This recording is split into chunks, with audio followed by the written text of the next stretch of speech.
Sino yung kausap kanina, Leg? Si Tempo. Nag-uusap lang kami tungkol sa pag-shifting sa pagbabodyguard sa'yo. Andiyan na ang target, Amira.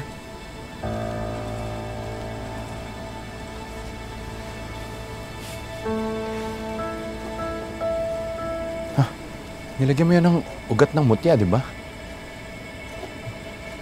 Masisira yung mukha ni Maxine pag ginamit mo yan sa kanya. Sigurado ka ba dyan? Kumukontra ka ba, Alex? Di ba pumayag ka na sa plano ni Amira? Bakit parang kinu-question mo naman ngayon? Naninibago lang ako. Kasi biglang kumakambyo si Amira ngayon eh. Nung doon kami kila Mang Estong, sinasabi niya na parang ayaw niya na ituloy yung plano niya laban sa Crazy Five at sa mga Tera. Ano nangyari? Nahimasmasan ako. Kailangan nilang pagbayaran ng lahat ng ginawa nila sa akin. At sa mga taong sinaktan nila.